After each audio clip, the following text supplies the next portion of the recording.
C'est ce qui crée ton bronzage. T'en as conscience de ça. Hein, la mélanine, c'est elle qui va te créer, va t'aider à créer ton bronzage. Voilà. Donc il y a des gens qui ont beaucoup plus de mélanine que d'autres, notamment les noirs. Les noirs, ce mot d'ailleurs mélanine vient du grec mélanos, qui veut dire noir. Les anciens Égyptiens l'appelaient le KM, le Kemet. La mélanine en fait c'est un pigment qui est produit par la tyrosine sous l'action du soleil. Et ça, par le biais des mélanocytes. Et ça se passe pendant la nuit.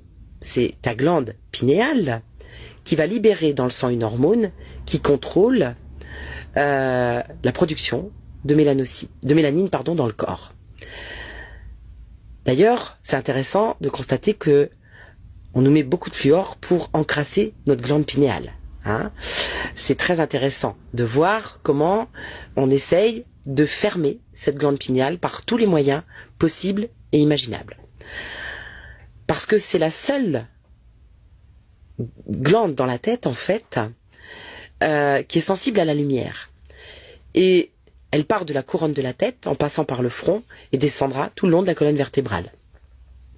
Elle est reliée à toutes les glandes, ainsi qu'à la mélanine de la peau, via le calcium et la vitamine D. Elle perfectionne totalement le système nerveux et elle le fait plus rapidement chez les mélanodermes. Les mélanodermes sont les noirs.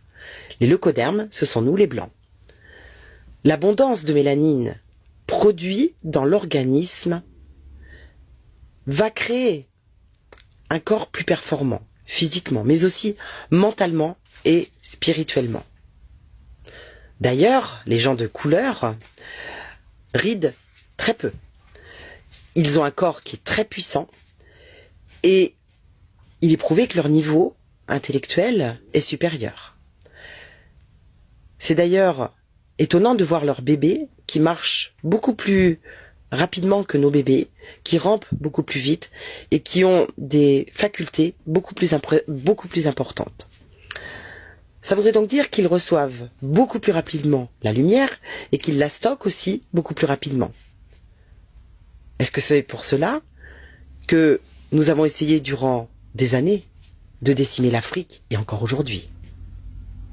Est-ce que c'est aussi pour cela que nos élites seraient inquiets par leur grande capacité à synthétiser la lumière?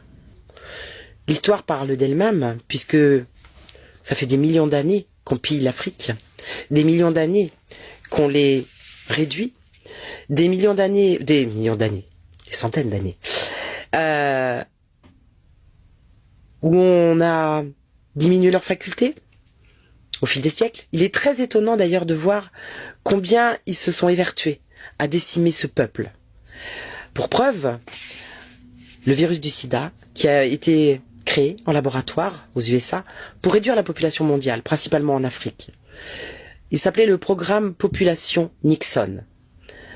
Nixon 2000, de l'ONU, en 1971, qui a été destiné à réduire la population. Il a été inoculé à 100 millions de victimes en Afrique en 1977 par des campagnes de vaccination contre la malaria, la fièvre jaune, et j'en passe.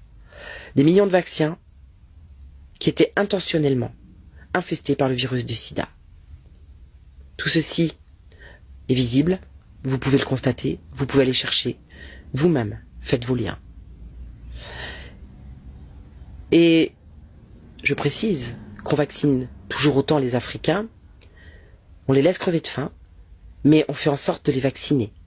Est-ce qu'il n'y aurait pas un non-sens? Est-ce qu'il n'y aurait pas un non-sens quand les gens manquent d'eau, qu'on les vaccine contre des maladies utopistes? Je me pose vraiment la question. Je lis encore des propos du style « remonte dans ton arbre ». J'ai pas les mots. Ils ont fait croire depuis tellement de temps à la vertu des Blancs. Ils ont fait croire avec le mépris, la violence, et débarquer partout avec notre culture soi-disant dominante. On voit comment elle est dominante.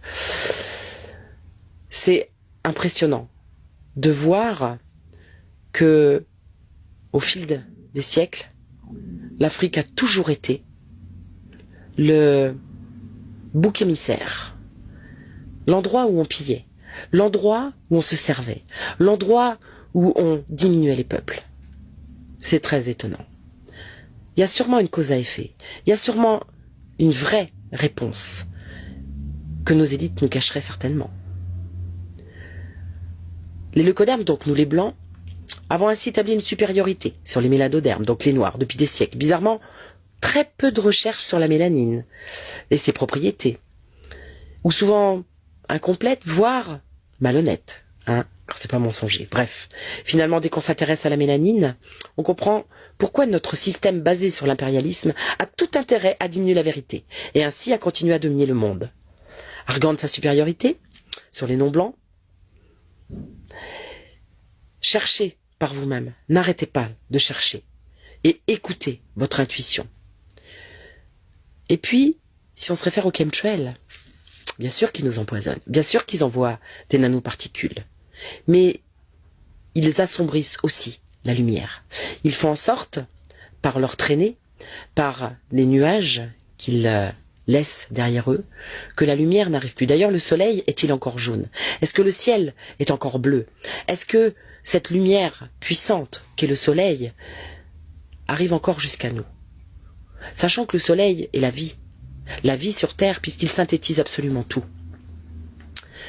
Donc c'est une bonne question à se poser. Et s'ils veulent autant réduire la lumière, est-ce qu'il n'y aurait pas un lien avec la mélanine, justement?